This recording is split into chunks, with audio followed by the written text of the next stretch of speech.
Good morning, good afternoon, good evening, whatever time the video reaches you, the lecture reaches you. I would like to thank you once again for tuning into this channel, and thank you so much for your support towards the production of more videos like this in this specific channel, because the more you view, the more we make them more. And then yeah. So one of you had asked for a lecture on a simple syrup, and today we are going to handle simple syrup based on what someone had requested. So we are going to look at a simple syrup, what we need to know about a simple syrup, how it is prepared, what we need to put into consideration when we are preparing a simple syrup, and then any other things. And you will have to ask questions when you don't get anything, or in case there is something that you feel we need to put more emphasis on, please put the question in the comment section and we shall handle it. What are the requirements we need to have? What are the reagents? What are the excipients? What is the active pharmaceutical ingredient that we need when we are preparing a simple syrup? We need sucrose. Sucrose is going to be like our active pharmaceutical ingredient. And then other excipients, we need distilled water as our vehicle. And then we need a percolator to give us a source of heat. And then we need heat source. Okay, so that is what we need to have at the back of our mind. Those are the requirements that we shall require to have. And after looking at the requirements, you know what we are going to look at. We need to understand what is the theory of a syrup, that we need to know what are the things that we need to have in the back of our mind when we are preparing a syrup. So a syrup or syrups are concentrated, nearly saturated solutions of sucrose in purified water. It may or may not contain a medicinal substance. So we can have two types of syrup, the medicated syrups and then the non-medicated syrup. That is why we are saying it may or may not contain the medicinal substances. So we have reasons as why we use syrup or a simple syrup as a vehicle. So there are a number of reasons why we use it, and some of it is it has a sweet taste and acts as a good flavor. And then partially hydrolysis of sucrose into reducing sugars such as dextrose and levulose, which act as antioxidants. So when it reduces to dextrose and levulose, it helps us act as an antioxidant. Remember, most of our preparation solutions, they get instabilities, chemical instabilities, maybe by oxidation of substances in a preparation. So when we use an antioxidant, we kind of avoid or prevent chemical instabilities of solutions or liquid preparations or liquid dosage forms. So we see that nearly saturated solutions of sucrose has a great osmotic pressure. Water from microorganisms is withdrawn when syrup comes in contact, and destruction of microorganisms occur due to dehydration. Okay, so that is another thing or another reason. So we basically have three reasons why we use a syrup or a simple syrup as a vehicle. Okay, it is sweet because of the sweet taste, partially hydrolysis acting as antioxidant.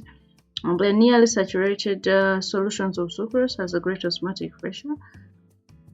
That is, water from the microorganisms is withdrawn when the syrup comes into contact, and destruction of microorganisms occur due to dehydration. Okay, so we are continuing with the theory. There is something else we need to note. That is, when you have already prepared your syrup, how do you store it before? Because we are using it as a vehicle, or we are using it as a pharmaceutical aid.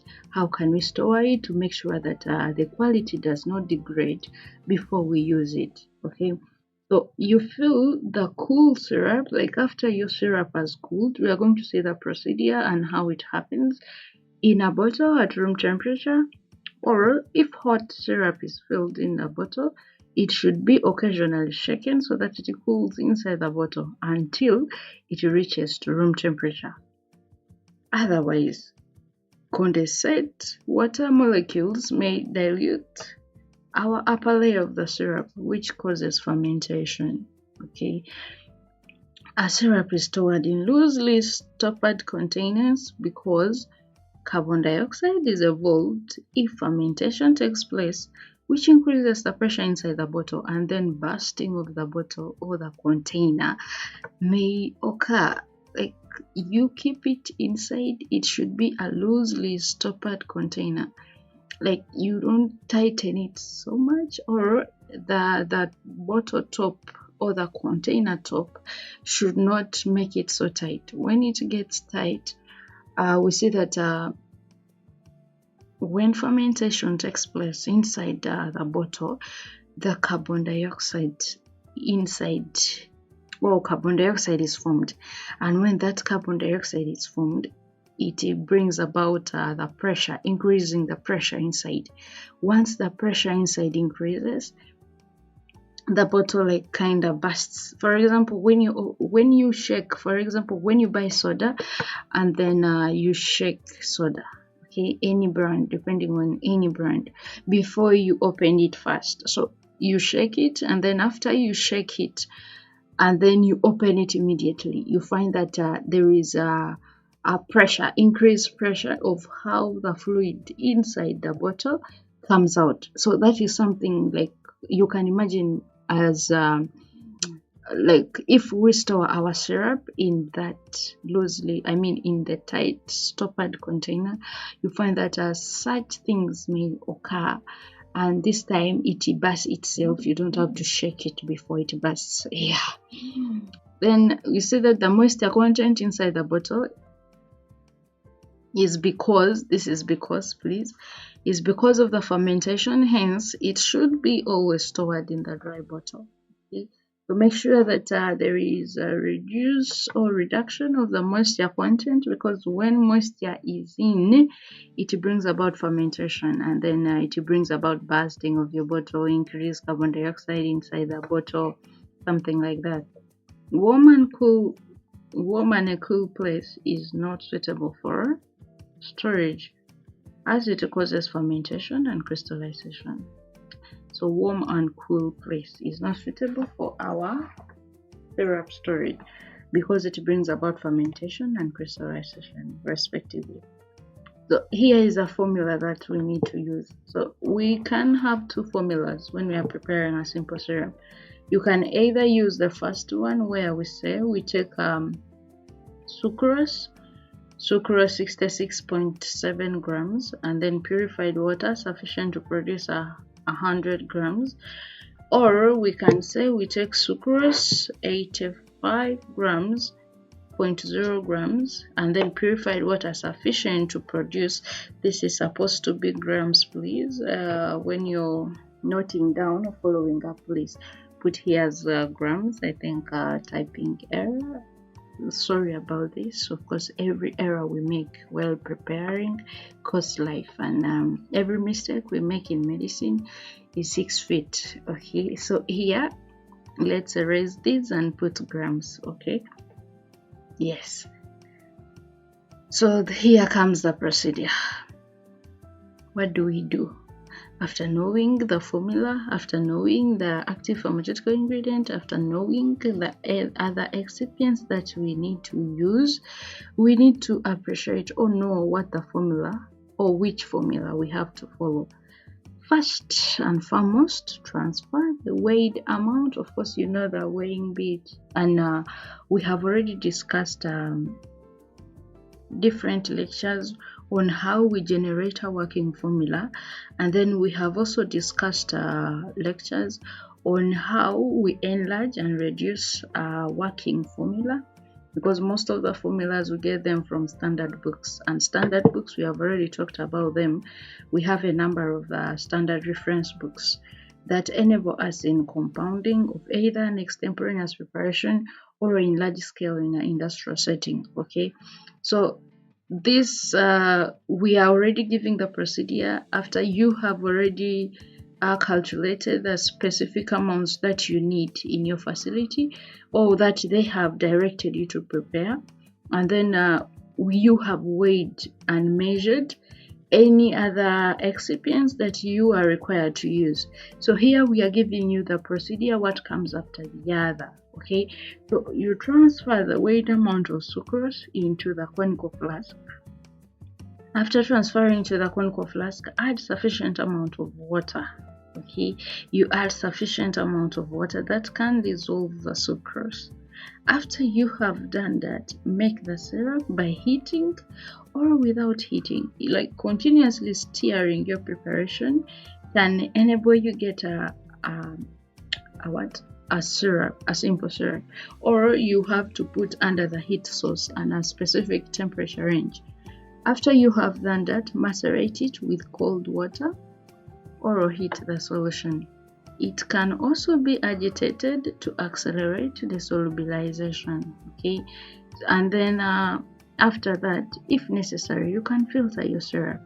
But you know, a syrup is a viscous preparation, and since it is a viscous preparation, you need to be keen and make sure that you will not need like to filter it, because if you filter it, remember filter peppers and how filter peppers are, you find that this viscous preparation, it may be hard for you to get a final preparation.